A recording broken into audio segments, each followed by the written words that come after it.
하이델베르그 요리문답은 65문에서 82문까지 총 18문답에서 성례에 대해서 가르치고 있습니다. 이것은 총 분량인 52주 중에서 무려 6주에 걸쳐서 강의해야 하는 상당히 많은 분량이고, 또한 전체 129문 중에서 약 14%를 차지하고 있는 분량입니다. 이에 대해서 웨스트민스터 소요리문답을 보게 되면 이 전체 7%, 그러니까 하이델베르그 요리문답의 절반이 채 안 되는 단 7문답만을 성례하려고 있습니다. 이처럼 하이델베르그 요리문답은 이 성례를 가르치는 일에 상대적으로 큰 관심을 두고 있는데, 그 이유는 이 요리문답이 종교개혁의 초창기에 가까운 이른 시기에 만들어진 것이기 때문입니다. 하이델베르그 요리문답은 종교개혁 이후에 혼란과 전쟁이 아직 끝나지 않았던 1563년에 채택된 요리문답이었습니다. 그 시대의 개혁교회는 로마 천주교에 대항해서 성례에 대한 논쟁을 한창 진행 중이었고, 그래서 교인들에게 참된 성례의 의미가 무엇인지를 정리해 줄 필요가 있었습니다. 특히 하이델베르크 시가 위치해 있었던 독일의 경우에는 루터파 교회와도 성찬에 관련된 논쟁이 격리됐기 때문에 더더욱더 올바른 성례 교리가 필요했습니다. 그래서 이 요리문답을 작성했던 우르시누스와 올레비아누스는 성례에 대한 여러 가지 질문들을 다루는 많은 내용을 여기에 포함시킨 것입니다. 이에 비해서 웨스트민스터 표준문서는 이로부터 약 85년의 세월이 흐른 후에 1648년에 공포되었습니다.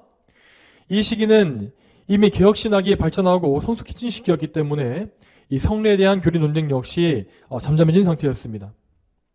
그렇기 때문에 당시의 교회는 성례 이외에도 다른 여러 은혜 방편들을 골고루 다뤄야 했던 것입니다. 따라서 웨스트민스터 대소요리문답의 경우에는 이 성찬의 비중을, 성례의 비중을 조금 줄이고 다른 은혜 방편인 말씀과 기도를 더 많이 다루게 되었습니다.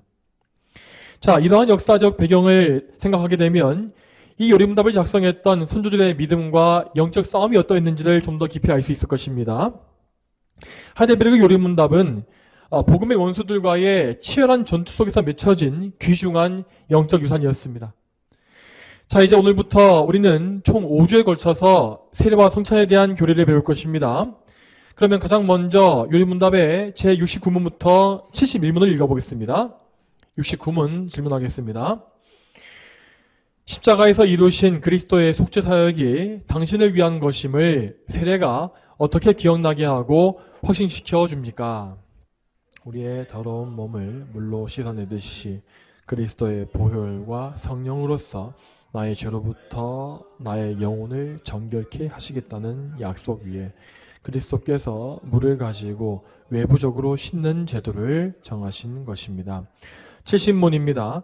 그리스도의 피와 영으로 씻음 받는다는 것은 무슨 의미입니까?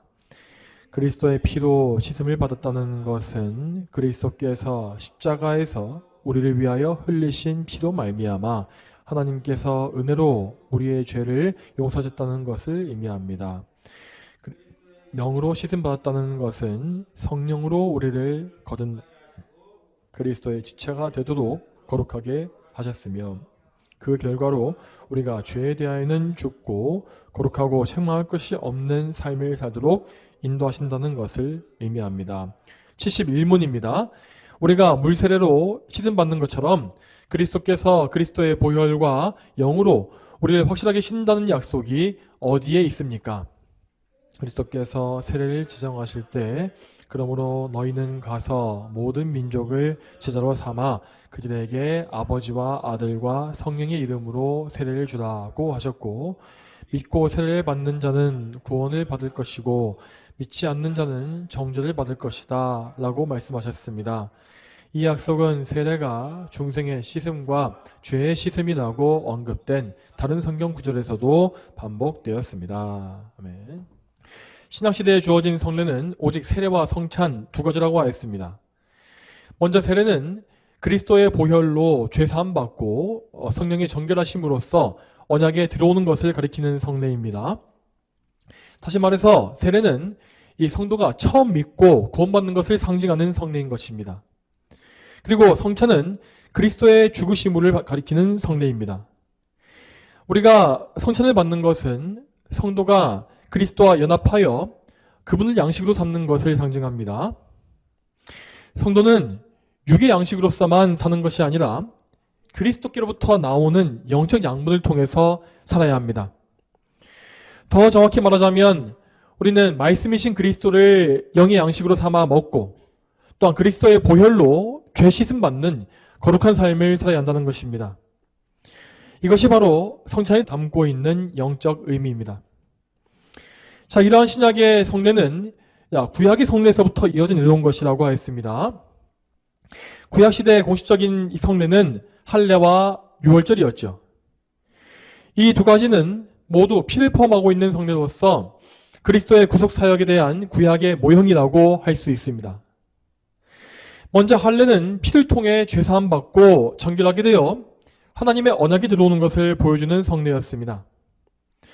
구약시대 이스라엘의 남자들은 태어난 지 8일 만에 할례를 받음으로써 언약 백성에 가입되었고 또한 이스라엘 백성에게 들어오려고 하는 이방인들도 할례를 받아야 했습니다. 이렇게 구약시대의 할례는 죄사함과 정결함 그리고 언약에 참여함이라는 측면에서 신약의 세례와 직접 연결되어 있는 성례였던 것입니다. 또 다음으로 유월절은 성찬의 빵과 포도주 대신에 어린 양을 먹는 성례였습니다. 이 성례는 다른 구약의 상징들과 마찬가지로 희생제물의 피를 포함하고 있었죠. 그리고 유월절은 매년 반복됨으로써 언약을 갱신하는 그런 역할을 하기도 했다고 했습니다. 자, 여기까지는 지난주에도 살펴보았던 구약과 신약의 성례에 대한 내용이었습니다. 그리고 여기에 이어서 우리는 구약시대에 나타난 성례는 아니지만 이 세례의 모형에 대해서 좀 더 많은 내용을 살펴봐야 합니다. 자, 우리가 구약의 할례를 보게 되면 겉으로 보이는 모양 자체는 세례와 별로 관련이 없어 보입니다. 할례는 이 포피를 제거하는 일종의 수술이기 때문에 물로 씻는 세례와는 전혀 달라 보이는 것이 사실이죠. 즉 할례와 세례는 외적인 형식에서가 아니라 그 기능이 서로 유사하고 또 이어져 있는 것입니다. 할례와 세례는 모두 한 사람이 언약에 들어왔다고 하는 증표로서 같은 기능을 하고 있는 성례인 것입니다. 자, 이 할례와 다르게 구약시대에는 세례와 그 외적인 모양, 형식이 비슷한 예식과 사건들이 있었습니다. 이 예식과 사건들은 모두 물로 씻는 것으로서 신약시대의 세례를 미리 보여주는 모형이 되었습니다. 이에 대해서 먼저 우리는 이 성막 혹은 성전에서 행해졌던 정결 예식을 살펴볼 수 있습니다. 구약시대의 성막에는 정결 예식을 위한 물을 담는 큰 항아리가 있었습니다. 나중에 솔로몬이 세운 성전에는 성막시대보다 훨씬 더 큰 물 항아리가 성전 마당에 놓여 있었죠. 제사장들은 이 항아리에서 물을 가져와서 제사를 드리기 전에 자신의 몸을 깨끗이 씻었습니다. 그리고 제사장 이외의 백성들 역시 자신을 정결하게 만들기 위한 예식에서 물로 씻는 것을 행한 바 있습니다. 자, 이것은 곧 하나님께 나아가기 위해서 죄의 더러움을 씻는다고 하는 상징이었습니다. 이렇게 물로 씻는 정결 예식은 신약시대의 세례, 그러니까 물로 씻는 이 세례를 가리키고 있는 대표적인 모형이라고 할 수 있습니다. 자, 그리고 이 정결 예식 이외에도 구약시대에는 세례를 가리키고 있는 여러 역사적인 사건들이 있었습니다. 먼저 베드로전서의 말씀을 보게 되면 노아 시대의 홍수의 사건을 세례와 연결짓는 것을 볼 수 있습니다. 노아 시대의 홍수 심판은 그 당시 땅에 가득했던 죄악을 물로써 완전히 씻어버린 사건입니다. 그러므로 이 사건은 죄의 더러움을 씻어내는 세례의 예표라고 할 수가 있는 것입니다. 또한 다음으로 고린도전서 10장 1절과 2절을 보게 되면 이런 말씀이 나옵니다. 이 말씀 같이 읽겠습니다. 고린도전서 10장 1절과 2절 말씀. 형제들아, 나는 너희가 알지 못하는 것을 원하지 않는다. 우리 조상들이 모두 구름 아래에 있었고 바다 가운데로 지나갔으며 모세와 연합하여 다 구름과 바다에서 세례를 받았고. 아멘. 이 말씀에 따르면 이스라엘 회중은 홍해 사이를 지나감으로써 다 함께 세례를 받은 것과 같았습니다. 그들은 홍해에서 물 사이를 지나친 다음에 그 다음에 광야를 거쳐서 시내산 앞에 도착했고 거기에서 하나님과 언약을 맺었습니다. 그러니까 홍해의 사건은 이스라엘 백성이 언약 안에 들어가기 위해서 먼저 물로 씻음받는 통과를 이루었다는 것입니다. 이것은 곧 신약의 세례를 가리키는 모형임에 분명합니다. 그뿐 아니라 우리는 여호수아의 시대에도 이스라엘 회중이 물 사이를 지나가는 사건을 다시 볼 수 있습니다. 그때 이스라엘 회중은 홍해 사건과 마찬가지로 요단강 사이를 지나갔고 그 이후에 다 함께 할례를 받았습니다. 즉 이때에도 그들은 물을 통과한 직후에 하나님과의 언약을 새롭게 맺은 것입니다. 따라서 이 사건 역시 신약의 세례와 연관되어 있는 모형인 것을 우리는 알 수가 있죠. 이처럼 하나님은 구약의 정결 예식을 포함해서 물과 관련된 여러 모형을 통해서 신약의 세례를 미리 보여주셨습니다. 이와 관련해서 에스겔서의 말씀을 한번 보겠습니다. 에스겔 36장 25절부터 27절입니다. 너희 위에 정결한 물을 뿌릴 것이니 너희가 깨끗하게 될 것이다. 내가 너희를 너희 모든 부정함과 너희 모든 우상들에게서 정결케 할 것이다. 내가 너희에게 새 마음을 주고 너희 가운데 새 영을 줄 것이니 내가 너희 육신으로부터 돌 같은 마음을 없애고 너희에게 살 같은 마음을 줄 것이며 내 영을 너희 가운데 두어 너희가 내 율례 안에서 행하고 내 법도를 지켜 행하게 할 것이다. 아멘. 자, 이 말씀과 같이 하나님은 구약시대에 존재했던 물로 씻는 예식들을 장차 다가올 구원의 역사와 연관 지으십니다. 구약시대의 여러 모형들은 이스라엘 백성들에게 많은 유익을 준 것이 사실이지만 결국 그들을 죄에서 구원하지는 못했습니다.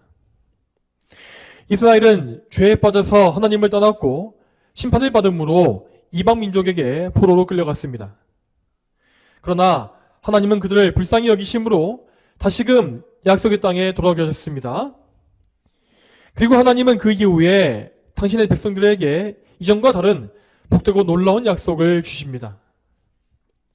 방금 읽었던 에스겔서의 25절을 보게 되면 그분은 백성들에게 정결한 물을 뿌려 깨끗하게 할 것이다 라고 하십니다. 자, 이렇게 물을 뿌린다는 표현은 구약시대의 정결 예식에서 따온 것이 분명합니다. 그런데 여러분, 구약시대의 정결 예식은 단지 의식법상으로 정결한 상태를 만드는 것뿐이었고 실질적으로 백성들의 죄를 사하는 것은 아니었습니다. 그런데 지금 이 에스겔서의 말씀에 나오는 물뿌림은 그들의 모든 부정함과 우상들에게서 그들을 정결케 하실 것이라고 약속하고 있습니다. 뿐만 아니라 이 물뿌림은 백성들의 내적인 상태 역시 완전히 바꿔놓습니다. 이 정결한 물을 통해서 하나님은 당신의 백성에게 새 마음을 주고 새 영을 주신다고 했습니다. 그리고 돌같이 굳어버린 마음을 없애시고 살과 같이 부드러운 마음을 주며 하나님의 영을 그들 가운데 두어서 그들이 하나님의 율례와 법도를 지키게 하실 것이라고 말씀하십니다. 자, 이러한 약속들은 분명히 신약시대에 성령께서 이루시는 거듭남의 역사를 말하는 것입니다. 성령님은 백성들의 마음을 중생케 하시어서 그들에게 새로운 마음을 주시고 또한 그들 안에 영원히 내주하심으로써 그들을 순종의 길로 이끌어 가십니다. 또한 그분은 그리스도의 보혈을 우리에게 뿌리심으로 우리를 정결케 하시고 또한 그뿐만 아니라 우리가 점점 더 거룩해질 수 있도록 성화의 역사 역시 이루어 가십니다. 그러니까 이러한 에스겔서의 말씀을 통하여서 하나님은 구약의 물로 씻는 모든 의식이 무엇을 가리키는지를 설명해 주신 것입니다. 구약시대의 물로 씻는 의식들과 사건들은 모두 장차 하나님의 백성을 죄에서 구원하시는 그리스도의 보혈과 성령의 역사를 상징하고 있습니다. 그러므로 지금 우리는 우리가 받고 있는 세례의 의미가 신약시대에 갑자기 정해진 것이 아니라는 사실을 알 수 있습니다. 우리 세례의 의미는 이미 구약시대에서부터 시작되어서 계승되어 온 언약의 확실한 증표인 것을 우리는 알아야 합니다. 자, 계속해서 세례의 역사를 살펴보게 되면 우리는 구약시대가 끝나는 최종 지점에서 이 세례 요한의 세례를 볼 수 있습니다.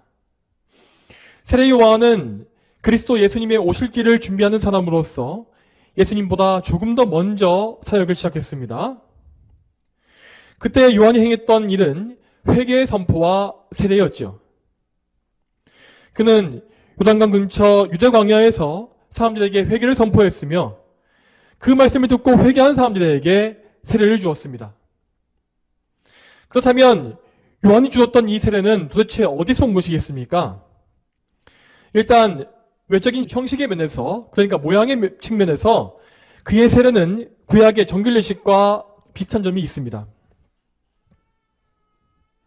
구약에서 더러운 죄인이 정결함을 입기 위해서 물로 씻는 정결례식을 행했던 것처럼 요한은 죄를 회개한 사람들에게 물로 씻는 예식인 세례를 주었습니다.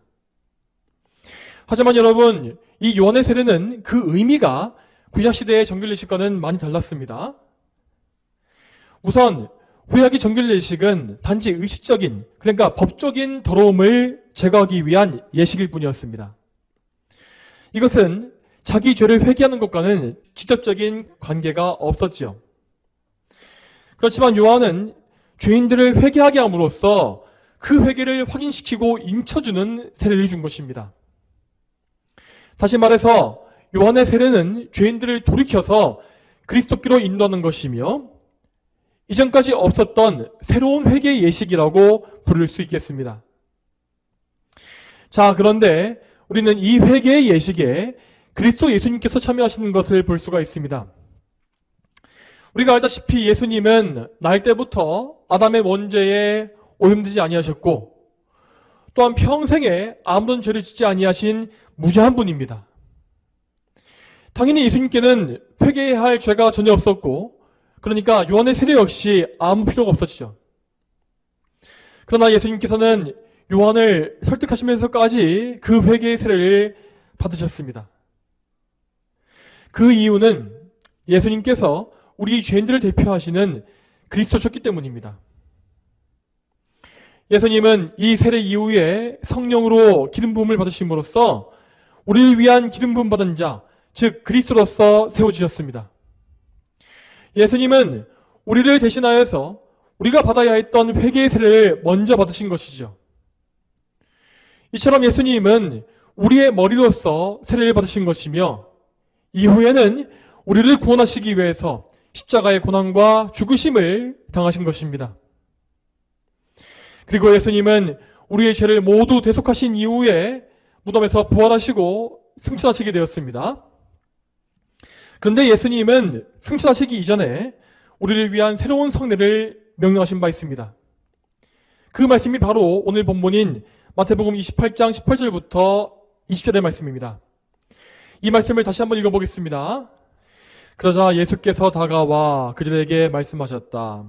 하늘과 땅의 모든 권세를 나에게 주셨으니 그러므로 너희는 가서 모든 민족을 제자로 삼아 그들에게 아버지와 아들과 성령의 이름으로 세례를 주고 내가 너희에게 명령한 모든 것을 가르쳐 지키도록 하라. 보아라, 내가 세상 끝날까지 항상 너희와 함께 있을 것이다. 아멘. 이 말씀을 통해서 예수님은 신약의 성례인 세례를 새롭게 세우셨습니다. 예수님께서 제정하신 세례에는 요한의 세례와 다른 새로운 의미가 있습니다.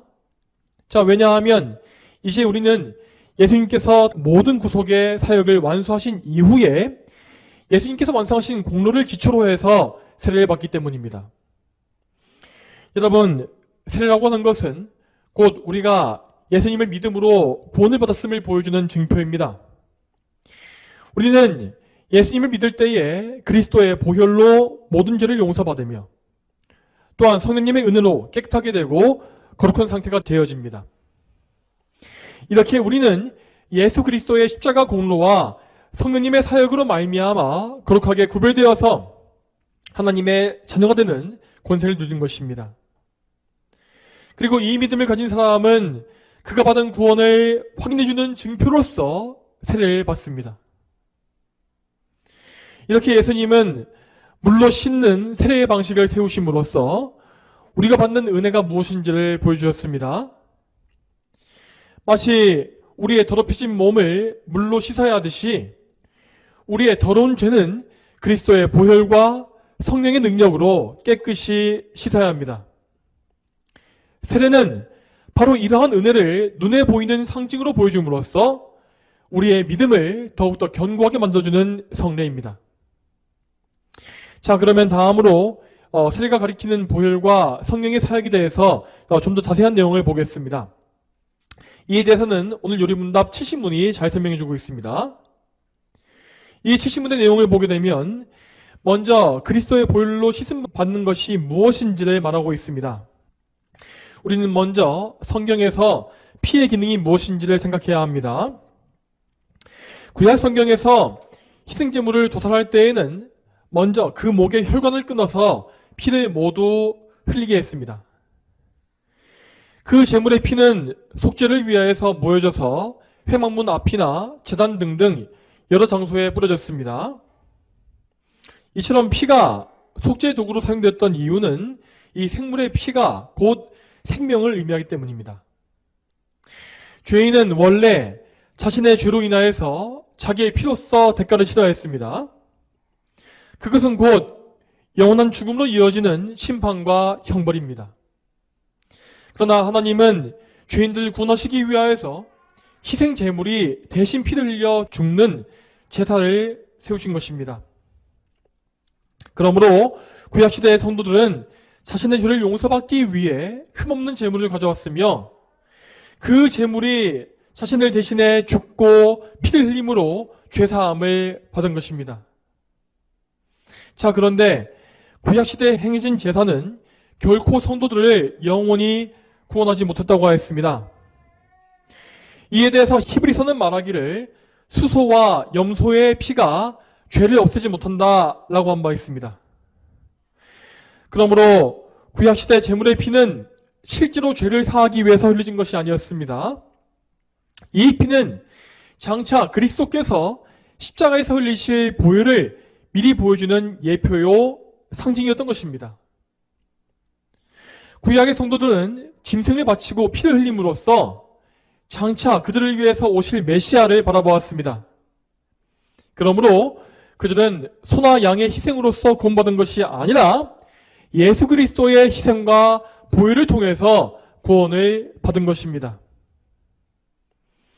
여러분, 우리 예수님께서 십자가에 못 박히신 것은 곧 우리를 대신한 희생 제물이 되신 것입니다.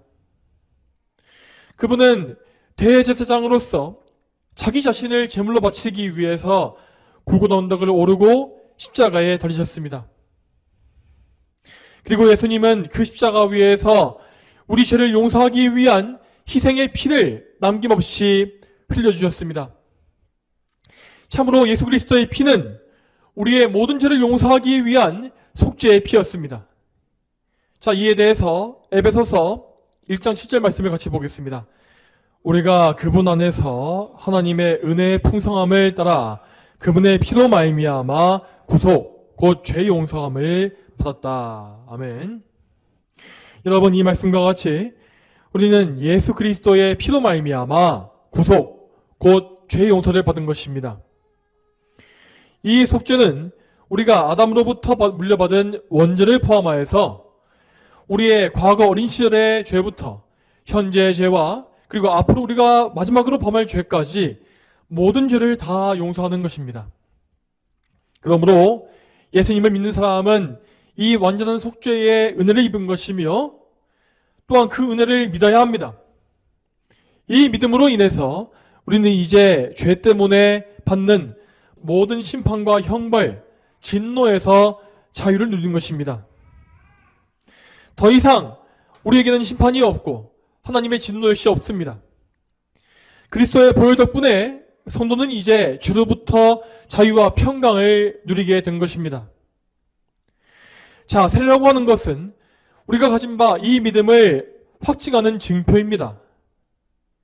참으로 예수님의 피가 우리의 죄를 모두 완전히 영원히 용서하셨다고 하는 그 사실의 증표로서 우리는 이 귀한 성례에 참여하는 것입니다. 다음으로 우리는 세례의 시스템이 가리키는 바 두 번째 은혜에 대해서 알아야 합니다. 자, 그것은 바로 성령으로 시즌받는 것입니다. 이것은 곧 성령께서 우리를 거듭나게 하셔서 그리스도와 연합하게 하시는 은혜를 말합니다. 예수님께서 말씀하시기를 누구든지 물과 성령으로 나지 않으면 하나님의 나라에 들어갈 수 없다라고 하셨습니다. 그 말씀에서 물과 성령으로 난다는 것은 우리를 거듭나게 하시고 영적으로 정결케 하시는 성령님의 사역 전체를 의미하는 것입니다. 이 거듭남이 없다면 우리는 결코 예수님을 믿을 수가 없고 또한 구원에 이를 수도 없습니다. 우리는 거듭난 이후에야 믿음을 선물로 받으며 또한 그 믿음을 통해서 죄사함과 의로 옷 입는 은혜를 얻는 것입니다. 또한 성령의 시샘은 거듭난 이후에도 계속 우리에게 베풀어집니다. 자, 이 은혜는 곧 우리를 거룩하게 성화시켜 가시는 성령의 은혜를 가리킵니다. 성령님은 우리를 그리스도와 연합하게 하심으로써 항상 그리스도 안에 거하게 하십니다. 그리고 그분은 그리스도의 은혜와 공로를 계속 우리에게 공급해 주심으로써 우리가 점점 더 예수님을 닮고 거룩해질 수 있도록 인도해 주십니다. 여러분, 우리가 예수님을 닮아간다는 것은 곧 죄에 대해서 죽고 의에 대해서 사는 것입니다. 성령님은 우리를 그리스도의 고난에 연합시키셔서 고난과 연단을 받게 하시고 또한 그 나중에는 그리스도의 부활에 연합시키심으로써 거룩함과 영광을 얻게 하십니다. 성령님의 사역은 마치 물로 우리를 씻는 것과 같이 계속해서 더러움을 제거하며 깨끗하게 하는 의로운 사역입니다. 자, 이와 같이 세례에서 물로 씻는 것은 우리를 온전하게 하시는 예수 그리스도와 성령 하나님의 사역을 정확히 보여주고 있습니다. 우리는 참으로 그리스도의 보혈로 죄를 사함받았으며 또한 성령님의 사역으로 말미암아 거듭나고 성화되는 은혜를 입고 있습니다. 그러므로 우리는 우리 자신이 세례받을 때와 또한 다른 형제가 세례받는 것을 볼 때에 이 의미를 상기함으로써 더욱더 죄 씻음과 성화의 은혜를 사모하고 추구해 가야 하는 것입니다. 그럼 이제 마지막으로 71문을 보겠습니다. 여기서는 70문에서 살펴보았던 보혈과 성령의 은혜를 어떻게 확신할 수 있는지를 묻고 있습니다. 여기에서 우리는 다시금 오늘 설교의 본문인 마태복음 28장의 약속을 살펴봐야 합니다. 마태복음 28장 19절 말씀에서 예수님은 분명히 말씀하시기를 그러므로 너희는 가서 모든 민족을 제자로 삼아 그들에게 아버지와 아들과 성령의 이름으로 세례를 주고 라고 하셨습니다. 이처럼 세례는 예수님께서 직접 교회에 내리신 엄숙한 명령이었습니다. 그리고 그분께서 명령하신 세례는 보혈로 죄를 사함받는 것과 성령으로 씻음받는 귀한 은혜를 인치는 증표입니다. 만일에 세례가 증거하는 이 은혜가 불확실한 것이었다면 예수님은 결코 세례를 명령하지 않으셨을 것입니다. 이 확실함에 대해서 성경은 또다시 이렇게 말하고 있습니다. 마가복음 16장 16절 말씀을 같이 보겠습니다. 마가복음 16장 16절 말씀 같이 보겠습니다. 믿고 세례를 받는 자는 구원을 받을 것이고 믿지 않는 자는 정죄를 받을 것이다. 아멘. 자, 여기서 예수님 말씀하시기를 믿고 세례를 받는 자는 누구든지 구원을 받을 것이다 라고 하셨습니다. 이 말씀과 같이 우리는 참된 믿음을 먼저 선물로 받고 그 믿음으로 말미암아 세례를 받는 것입니다. 우리는 이 순서를 기억해야 합니다. 세례는 결코 그 자체로 구원을 주는 것이 아닙니다. 우리는 먼저 믿고 그 믿음으로써 세례를 받는 것입니다. 그러므로 만일 누군가가 입으로는 예수님을 믿는다 말하면서도 거듭남이 없고 예수님을 자신의 유일한 구주로 믿지 않는다면 그는 세례를 받을지라도 아무런 유익을 얻지 못합니다. 그러므로 우리는 항상 우리의 약속을 확실히 세워주는 말씀에 의지해야 합니다. 교회가 세례를 베풀 때에는 세례만 단독으로 줄 수 없습니다. 먼저 교회는 세례에 대한 성경의 말씀을 증거해야 하고 또한 세례받는 사람들의 신앙 고백을 확인해야 합니다. 세례를 받기 원하는 사람은 말씀을 듣고 그 말씀을 믿어야 하며 또한 그 말씀에 대한 믿음을 다른 증인들 앞에서 공개적으로 고백해야 합니다. 이렇게 말씀을 근거로 해서 그 세례받는 사람의 믿음이 확인되어야만 그들은 그 말씀과 참된 믿음을 근거로 해서 세례를 받을 수 있는 것입니다. 이것은 유아 세례에서도 마찬가지입니다. 어떤 사람들은 유아들이 자기 신앙을 고백할 수 없기 때문에 유아 세례가 불법이라고 말합니다. 다시 말해서 유아 세례는 그 세례 받는 개인의 믿음에 기초를 두고 있지 않기 때문에 금해한다는 것입니다. 그렇지만 유아 세례 역시 분명히 그 기초는 믿음에 있습니다. 비록 유아들은 자기 믿음을 고백하지 못하지만 그의 부모들은 믿음을 고백할 수 있습니다. 그리고 그들은 자신이 가진 바 그 믿음대로 아이를 기르고 교육하겠노라고 맹세할 수가 있죠. 그러므로 우리는 그 아기의 부모가 가진 믿음을 근거로 해서 그 아기가 하나님의 소유임을 세례로서 인치는 것입니다. 또한 유아 세례는 언약에 대한 믿음에 기초를 두고 있는 것이기도 합니다. 성경에 따르면 하나님의 언약은 신앙을 가진 부모에게만 있는 것이 아니라 그 자녀에게도 똑같이 있는 것입니다. 그렇기 때문에 구약의 성도들은 난지 8일 된 아기에게 할례를 주었던 것이죠. 그리고 이러한 믿음은 신약시대에 그대로 이어졌습니다. 그래서 초대교회 당시에 한 가족이 세례를 받을 때에는 그 집안에 속한 어린아이들까지 포함해서 모든 사람이 함께 세례를 받았던 것입니다. 사랑하는 성도 여러분, 우리는 오늘 성경에 기록되어 있는 세례에 대한 말씀과 참된 교리들을 배웠습니다. 이 말씀을 정리해 보면서 마지막으로 당부드리고 싶은 말씀은 이 세례 역시 은혜의 통로, 은혜의 방편이라는 점입니다.